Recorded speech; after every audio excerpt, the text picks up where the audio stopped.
ಕತೆ ಜಯಣ್ಣ ಅವ್ರಿಗೆ ನಾನು ರಿಕ್ವೈರ್ಮೆಂಟೇ ಬಂದಿಲ್ಲ.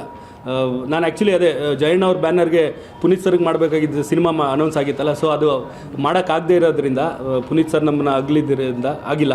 ಬಟ್ ಆಗ ಜಯಣ್ಣವ್ರಿಗಿಲ್ಲ, ದಿನಾಕರ್ ನಿನ್ನ ಕೈಲಿ ನನ್ನ ಬ್ಯಾನರಲ್ಲಿ ಒಂದು ಸಿನಿಮಾ ಮಾಡಲೇಬೇಕು, ನಾನು ನಿಂಗೊಂದು ರಿಕ್ವೆಸ್ಟ್ ಕೇಳ್ತೀನಿ, ಸೊ ಬೇಜಾರು ಮಾಡ್ಕೊಳ್ದೆ ಮಾಡ್ತೀಯಾ ಅಂತ ಹೇಳಿದ್ರು.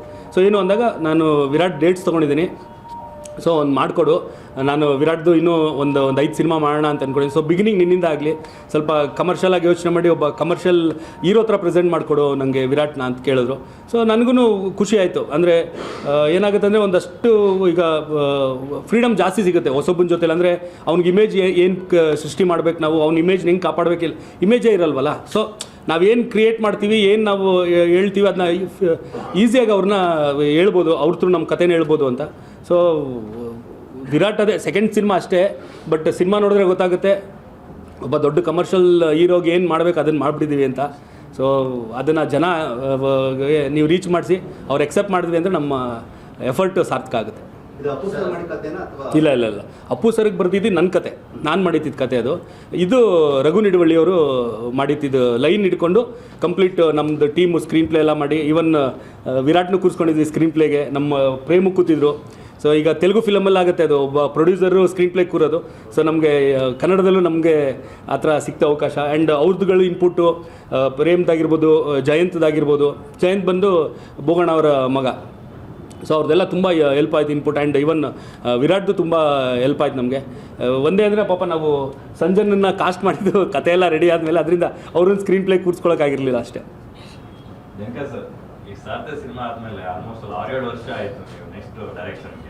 ಇಲ್ಲ, ಮಧ್ಯದಲ್ಲಿ ಲೈಫ್ ಜೋ ಸೆಲ್ಫಿ ಮಾಡೋದಲ್ಲ,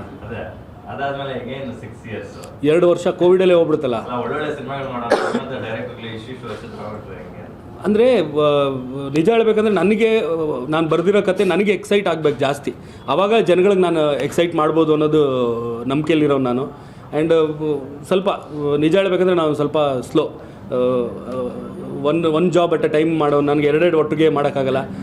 ಸಾರ್ಥಿ ಆದಮೇಲೆ ಬುಲ್ಬುಲ್ ಪ್ರೊಡಕ್ಷನ್ನು, ಮದುವೆ ಮಮತೆ ಕಲೆ ಪ್ರೊಡಕ್ಷನ್ ಎಲ್ಲ ಮಾಡ್ಬೇಕಾದ್ರೆ ಡೈರೆಕ್ಷನ್ ಬಗ್ಗೆ ನಾನು ಯೋಚನೆ ಮಾಡೋಕ್ಕಾಗ್ತಾಯಿರಲಿಲ್ಲ. ಅದರಿಂದ ಒಂದು ಸ್ವಲ್ಪ ಗ್ಯಾಪ್ ಆಗಿತ್ತು ಹೊರತು ಸಿನಿಮಾನ ತುಂಬ ಟೈಮ್ ತೊಗೊಂಡು ಮಾಡಿದ್ರೆ ತುಂಬ ಅದ್ಭುತವಾದ ಮಾಡಿದ್ದೀನಿ ಅನ್ನೋ ಫೀಲ್ ಕೊಡೋದೇನಲ್ಲ.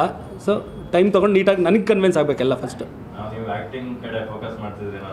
ಇಲ್ಲ ಅದೆಲ್ಲನೂ ಪಾಪ ಅವ್ರಗಳ ಪ್ರೀತಿ ನನ್ನ ಕೈಲಿ. ಅದೇ ಒಂದು ದೊಡ್ಡ ಪ್ಲಸ್ ಏನಂದರೆ ನಾವು ಅಪ್ಪನ ಥರ ನಾನು ಕಾಣೋದ್ರಿಂದ, ಸೊ ಅವ್ರನ್ನ ಜ್ಞಾಪಿಸ್ಕೋಬೇಕು ಅಂತನೆಲ್ಲ ಪೀರಿಯಡ್ ಫಿಲ್ಮ್ಗಳಿಗೆ ನಾನು ಹಾಕ್ಕೊಂಡ್ರು. ಈಗ ಪ್ರೆಸೆಂಟ್ ಬರೋ ಸಿನಿಮಾಗೆ ಯಾರು ಕೇಳಲ್ಲ ನನ್ನ.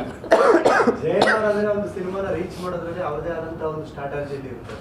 ಈ ಸಿನಿಮಾದ ಒಂದು ಪ್ರಮೋಷನ್ ಆಕ್ಟಿವಿಟೀಸ್, ಪ್ರಚಾರನ ಯಾವ ರೀತಿ ಪ್ಲಾನ್ ಮಾಡ್ಕೊಂಡಿದ್ದೀರಾ? ನಿಜ ಹೇಳಬೇಕಂದ್ರೆ ಪ್ರಚಾರದ ಬಗ್ಗೆ ನಾನು ಜಾಸ್ತಿ ತಲೆ ಕೆಡಿಸ್ಕೊಂಡಿಲ್ಲ. ಯಾಕಂದರೆ one of the best distributor, ಅಂದರೆ ನಂಬರ್ 1 ಡಿಸ್ಟ್ರಿಬ್ಯೂಟರ್ ಕನ್ನಡ ಇಂಡಸ್ಟ್ರಿಗೆ. ಸೊ ಅವ್ರಿಗೆ ಗೊತ್ತು ಜನಗಳಿಗೆ ಹೆಂಗೆ ಈ ಸಿನಿಮಾನ ತಲುಪಿಸ್ಬೇಕು, ಹೆಂಗೆ ಅದನ್ನ ಪುಷ್ ಮಾಡಬೇಕು ಅನ್ನೋದು. ಸೊ ಅದ್ರ ಬಗ್ಗೆ ನಾನು ಜಾಸ್ತಿ, ಈಗ ಬೇರೆ ಪ್ರೊಡ್ಯೂಸರಿಗೆ ಹೊಸೊಬ್ರು ಯಾರಾದರೆ ಅವ್ರಿಗೆ ಗೊತ್ತಿರಲ್ಲ ಡಿಸ್ಟ್ರಿಬ್ಯೂಷನ್ ಹೆಂಗೆ, ಸಿನಿಮಾನ ಹೆಂಗೆ ರೀಚ್ ಮಾಡಿ, ಅವಾಗ ನಾವು ಸ್ವಲ್ಪ ತಲೆ ಕೆಡಿಸ್ಕೋಬೇಕಾದ್ರೆ. ಇಲ್ಲಿ ನಂದು ಆ ಕೆಲಸ ಸ್ವಲ್ಪ ಕಟ್ ಡೌನ್ ಮಾಡಿ ಟೆಕ್ನಿಕಲಿ ಸಿನಿಮಾನ ನೀಟಾಗಿ ಹೆಂಗೆ ಔಟ್ಪುಟ್ ತರಬೇಕು ಅನ್ನೋದ್ರ ಮೇಲೆ ಜಾಸ್ತಿ ಕಾನ್ಸಂಟ್ರೇಟ್ ಮಾಡಿದೆ. ಸೊ ಈವನ್ ಪ್ರೇಮ್ ಆಗಲಿ ಜಯಂತ್ ಆಗಲಿ ಅವ್ರ ಈಗಿನ ಟ್ರೆಂಡ್ ಮಕ್ಕಳು. ಸೊ ಅವ್ರಿಗೆ ಗೊತ್ತು ಯಾರ ಥ್ರೂ ರೀಚ್ ಮಾಡಿಸ್ಬೇಕು ಅಂತ. ಆ್ಯಂಡ್ ನಮಗೆ ಕಾ ಪಿಕ್ಚರ್ಸ್ ಪ್ರವೀಣ್ ಅವರು ತುಂಬ ಇನ್ಪುಟ್ಸ್ ಕೊಟ್ಟಿದ್ದಾರೆ. ಸೊ ಅವ್ರದ್ದು ಹೆಲ್ಪ್ ತೊಗೊಂಡು ರೀಚ್ ಮಾಡಿಸ್ತಾ ಇದ್ದೀವಿ. ಒಂದಷ್ಟು ಅಡೆತಡೆಗಳ ನಡುವೆ ಒಂದು ಒಳ್ಳೆ ಗುಡ್ ಸೈನ್ ಅನ್ಬೋದು. ಅಣ್ಣ ತಮ್ಮದಿರು ಮತ್ತೆ ಒಂದು ಕಾಣಿಸ್ತಿರೋ ತುಂಬ ಖುಷಿಯ ವಿಚಾರ. ಈ ಸಿನಿಮಾಗೆ ಏನಾದರೂ ತಮ್ಮನ ಚಿತ್ರಕ್ಕೆ ಅಣ್ಣನ ಸಾಥ್ ಸಿಗ್ಬೋದಾ ಅಂತದ? ಸರ್, ಅಣ್ಣ ತಮ್ಮ ಬೇರೆ ಆಗಿದ್ರು ಅಂತ ಯಾರು ಹೇಳಿದ್ರು ನಿಮಗೆ? ಈಗ ಒಂದು ಫ್ಯಾಮಿಲಿ ಅಂದಾಗ ಸಣ್ಣ ಪುಟ್ಟ ಮಾತುಗಳು ಬಂದೋಗಿ ಗಂಡ ಹೆಂಡ್ತಿರ ಮಧ್ಯೆ ನಡೆಯುತ್ತೆ, ಅಪ್ಪ ಮಗನ ಮಧ್ಯೆ ನಡೆಯುತ್ತೆ. ಸೊ ಆ ಥರ ಇರುತ್ತೆ. ಒಂದು ಈಗ ದರ್ಶನ್ ಎಲ್ಲೋ ಪಬ್ಲಿಕ್ ಅಪಿಯರೆನ್ಸ್ಗೆ ಹೋದಾಗ ನಾನು ಜೊತೆಲಿ ಹೋದ್ರೆ ಮಾತ್ರ ನಿಮ್ಗೆ ಗೊತ್ತಾಗುತ್ತೆ. ಮನೇಲಿದ್ದಾಗ ದರ್ಶನ್ ಜೊತೆ ನಾನಿದ್ದೆ ಅಂದರೆ ನಿಮಗೆಲ್ಲಿ ಗೊತ್ತಾಗುತ್ತೆ? ಸೊ ನೀವು ನೋಡೋಕ್ಕಾಗಲ್ಲ. ಸೊ ಏನು ದೂರ ಆಗಿರೋ ವಿಚಾರಗಳು ಇಲ್ಲವೇ ಇಲ್ಲ ಸರ್. ಅದು ಅದೇ ಒಂದು ಮಧ್ಯದಲ್ಲಿ ಒಂದು ತಿಂಗಳು 1.5 ತಿಂಗಳು ಸ್ವಲ್ಪ ಏನೋ ಮಾತಾಗಿದಾಗ ಮಾತಾಡಿರಲ್ಲ ಅಷ್ಟೇ. ಬಟ್ ಟಚ್ಚಲ್ಲಿ ಇದ್ದೇ ಇರ್ತೀವಿ. ಫೋನಲ್ಲಿ ಮಾತಾಡೋದಾಗಲಿ, ನಮ್ಮ ಅತ್ತಿಗೆ ಜೊತೆ ಇದ್ದೇ ಇರುತ್ತೆ. ಅದು ಕೊಟ್ಟರೆ ತುಂಬ ಖುಷಿ ಪಡ್ತೀನಿ. ಗೊತ್ತಿಲ್ಲ, ನಾನೇನು ಮಾತಾಡಿಲ್ಲ ಇದ್ರ ಬಗ್ಗೆ, ಯಾಕಂದರೆ ಬೇರೆ ಬೇರೆ ಟೆನ್ಷನ್ಸ್ ಇದ್ದಿದ್ದರಿಂದ ನಾನು ಇದ್ರ ಬಗ್ಗೆ ಏನು ಮಾತಾಡಿಲ್ಲ. ಸೊ ಗೊತ್ತಿಲ್ಲ, ಮುಂದಕ್ಕೆ ಕೇಳ್ಬೋದೇನೋ, ನಾನು ಅವರು ಅಂದ್ಬಿಟ್ಟು ಮಾಡ್ಬೋದೇನೋ, ಗೊತ್ತಿಲ್ಲ, ಏನು ಬೇಕಾರಾಗ್ಬೋದು. ಎಲ್ತದೆ ಬೆನ್ನು ನೋವು ಇದೆ, ಟ್ರೀಟ್ಮೆಂಟ್ ತೊಗೋಬೇಕು ಅಂತ ಹೇಳಿದ್ರೆ. ಆ್ಯಂಡ್ ಮೇನ್ ಉದ್ದೇಶ ಮೈಸೂರಿಗೆ ಹೋಗಿದ್ದೇನು ಅಂದರೆ ಅಜಯ್ ಹೆಗ್ಡೆ ಡಾಕ್ಟ್ರು ದರ್ಶನ್ಗೆ 2 ಕೈದೂ ಆಪ್ರೇಷನ್ ಅವರೇ ಮಾಡಿತ್ತಿದ್ದು, ಇದು ಆಕ್ಸಿಡೆಂಟ್ ಆದಾಗ ಶೂಟಿಂಗ್ ಟೈಮಲ್ಲಿ ಬಿದ್ದಾಗ. ಸೊ ಅವ್ರ ಮೇಲೇ ದರ್ಶನ್ ಅಂದರೆ ಅವ್ರೊಂಥರ ಫ್ಯಾಮಿಲಿ ಡಾಕ್ಟ್ರು. ದರ್ಶನ್ದು ಫುಲ್ಲು ತಲೆಯಿಂದ ಕಾಲವರೆಗೂ ಏನೇನು ಪ್ರಾಬ್ಲಮ್ಸ್ ಇದೆ ಅನ್ನೋದು ಅವ್ರಿಗೆ ಚೆನ್ನಾಗಿ ಗೊತ್ತು. ಸೊ ಅವ್ರ ಥ್ರೂನೇ ಇದು ಮೊನ್ನೆ ಎಲ್ಲ ತಿರ್ಗಾ ಹೋದಾಗೆಲ್ಲನೂ ಕಂಪ್ಲೀಟ್ ಟೆಸ್ಟಿಂಗ್ ಇನ್ನೊಂದ್ಸತಿ ಮಾಡಿದ್ದಾರೆ. ಸೊ ಅವ್ರು ತೊಗೋತಾರೆ ಡಿಸಿಷನ್ ಏನೇನು ಮಾಡಬೇಕು. ಮತ್ತು ಈಗ ಡೈಲಿ ಫಿಸಿಯೋಥೆರಪಿ ನಡೀತಾ ಇದೆ. ತುಂಬ ನೋವಿದೆ ಅವ್ರಿಗೆ, ಕಂಪ್ಲೀಟ್ ನಾರ್ಮಲಾಗೆ ನಡೆಯೋ ಥರ ಆಗೋವರೆಗೂ ಟ್ರೀಟ್ಮೆಂಟ್ ನಡಿಬೇಕು. ಆ ಟೈಮಲ್ಲಿ ನೀವು ಒಂದು ಕಡೆ ಸಿನಿಮಾ ಕಂಪ್ಲೀಟ್ ಮಾಡೋದಿತ್ತು, ಮತ್ತೊಂದು ಕಡೆ ಫ್ಯಾಮಿಲಿನ ನಿಭಾಯಿಸಬೇಕಿತ್ತು, ಅದನ್ನೆಲ್ಲ ಹೇಗೆ ನಿಭಾಯಿಸಿದ್ರಿ? ಲಕ್ಕಿಲಿ ಶೂಟಿಂಗ್ ಮುಗಿದೋಗಿತ್ತು ನನಗೆ ಇನ್ಸಿಡೆಂಟ್ ನಡೆಯೋ ಟೈಮಲ್ಲಿ. ಆ್ಯಂಡ್ ಅದಾದಮೇಲಿಂದ ಮಿಕ್ಕಿದೆಲ್ಲನೂ ಮ್ಯಾನೇಜ್ ಮಾಡೋಕ್ಕೆ ನಮ್ಮ ಟೀಮು, ಈವನ್ ವಿರಾಟು ಎಷ್ಟೊಂದು ಸಪೋರ್ಟ್ ಮಾಡಿದ್ರು ನಮಗೆ. ನಮ್ಮ ಪ್ರೊಡ್ಯೂಸರ್ ಮೀನ್ ಎಕ್ಸಿಕ್ಯೂಟಿವ್ ಪ್ರೊಡ್ಯೂಸರ್ ಪ್ರೇಮು ಜಯಂತ್ ಅವರೂ ನಂದು ಕೆಲಸನ ಸ್ವಲ್ಪ ಅವರು ತೊಗೊಂಡು ಎಲ್ಲ ಮಾಡಿದ್ದಾರೆ.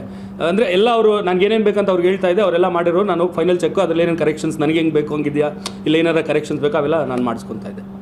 ಇನ್ನೊಂದು ಸೋಷಿಯಲ್ ಮೀಡಿಯಾದಲ್ಲಿ ಒಂದು ಚರ್ಚೆ ಆಗ್ತಾ ಇದೆ ಸರ್, ದಿನಕರ್ ಸರ್ ಮತ್ತೆ ದರ್ಶನ್ ಸರ್ಗೆ ಒಂದು ಸಿನಿಮಾ ಡೈರೆಕ್ಷನ್ ಮಾಡ್ತಾರೆ, ಜಯಣ್ಣ ಅವರ ಪ್ರೊಡಕ್ಷನ್ ಎಲ್ಲ ಸಿನಿಮಾ ಬರುತ್ತೆ ಅನ್ನುವಂಥದ್ದು ಒಂದಷ್ಟು ಚರ್ಚೆಗಳಾಗ್ತಿದೆ.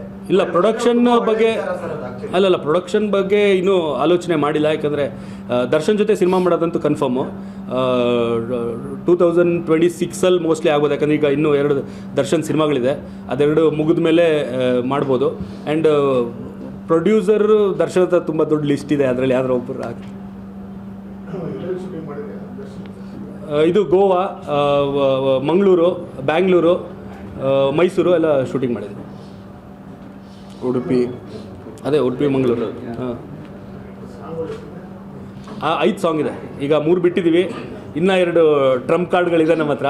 ಸೊ ಅದನ್ನು ಈಗ Jan 5th ಅದನ್ನು ಬಿಡೋಣ ಅಂತ ಅಂದ್ಕೊಂಡಿದ್ದೀವಿ. ಆ್ಯಂಡ್ Jan 14th ಇಲ್ಲ ಅದಕ್ಕಿಂತ ಬಿಫೋರೇನೆ 10th ಇಲ್ಲ 14th ಹಂಗೆ ಟ್ರೇಲರ್ನ ರಿಲೀಸ್ ಮಾಡೋಣ ಅಂತ ಅಂದ್ಕೊಂಡಿದ್ದೀವಿ. ಸೊ ಅದಕ್ಕೆಲ್ಲ ನಿಮ್ಗಳ ಸಪೋರ್ಟ್ ಬೇಕು.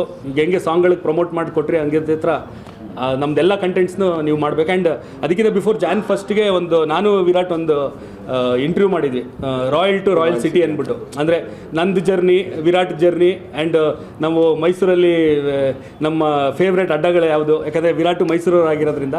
ಸೊ ಅದನ್ನೆಲ್ಲ ಇಟ್ಕೊಂಡು ಒಂದು ಡಿಫ್ರೆಂಟ್ ಕಂಟೆಂಟ್ದು ಸಿನಿಮಾ ಪ್ರಮೋಷನ್ಗೆ ಅಂತಲೇ ಅದೊಂದು ಶೂಟ್ ಮಾಡಿದ್ವಿ. Jan 1st ಬಿಡ್ತೀವಿ. ಆ್ಯಂಡ್ ಅದಕ್ಕೆ ಯಾವುದು ಕಾಪಿರೈಟ್ದು ಇದಿಲ್ಲ.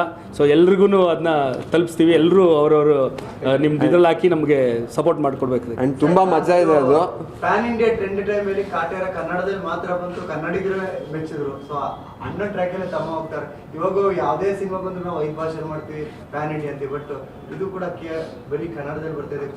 ಇದು ಹೇಗೆ ಸರ್? ಫಸ್ಟ್ ಆಫ್ ಆಲ್ ನನಗೆ ಈ ಪ್ಯಾನ್ ಇಂಡಿಯಾ ಕಾನ್ಸೆಪ್ಟೇ ತಲೆಗೆ ಹೋಗಿಲ್ಲ ಸರ್. ಕನ್ನಡದಲ್ಲಿ ಮಾಡಿಬಿಟ್ಟು ಡಬ್ ಮಾಡೋದು ಹೆಂಗೆ ಮಾಡಿದ್ರೆ ಪ್ಯಾನ್ ಇಂಡಿಯಾ ಅಂತ ಮಾಡಿದ್ರೆ ಎಲ್ಲದರಲ್ಲೂ ಶೂಟ್ ಮಾಡಿದ್ರೆ ಬೆಟ್ರ್ ಅಂದರೆ ನನ್ನ ಫೀಲು. ಅದು ಒಬ್ಬೊಬ್ರದ್ದು ಒಂದಿರುತ್ತೆ, ನನ್ನ ಫೀಲು. ಇವನ್ ಒಂದಷ್ಟು ನಾವೀಗ ಕನ್ನಡ ಸಿನಿಮಾನ ತೆಲುಗಲ್ಲಿ ನೋಡಿದಾಗ ಲಿಪ್ ಸಿಂಕ್ ಆಗ್ತಿರಲ್ಲ ನಮಗೆ, ನಮ್ಮದ್ರಲ್ಲೇ ಲಿಪ್ ಸಿಂಕ್ ಆಗಿಲ್ಲ ಅಂದರೆ ಒಂದು ಸ್ವಲ್ಪ ನನಗೆ ಪರ್ಸ್ನಲಿ ಇರಿಟೇಟ್ ಆಗಿಬಿಡುತ್ತೆ. ಸೊ ಆ ಥರ ಮೈಂಡ್ಸೆಟ್ ಈ ಸಿನಿಮಾ ಮಾಡಿದಾಗ ನಾನು ಅದು ಪ್ಯಾನ್ ಇಂಡಿಯಾ ಮಾಡಬೇಕು ಅಂತ ಅಂದ್ಕೊಂಡಿಲ್ಲ. ಸಿನಿಮಾ ಬಂದ ಮೇಲೆ ಜನಗಳಿಗೆ ಇಷ್ಟ ಆದಮೇಲೆ, ಈಗ ನೋಡಿ ಕಾಂತಾರ ಪ್ಯಾನ್ ಇಂಡಿಯಾ ಮಾಡಿಲ್ಲ ಅವರು, ಬಟ್ ಜನ ಪ್ಯಾನ್ ಇಂಡಿಯಾ ಮಾಡಿದ್ರು. ಆ ರೀತಿಯಲ್ಲಿ ಏನಾಗುತ್ತೆ ಅಂದರೆ ತುಂಬ ಖುಷಿ ಮಾಡ್ತೀವಿ ಆ ಥರ.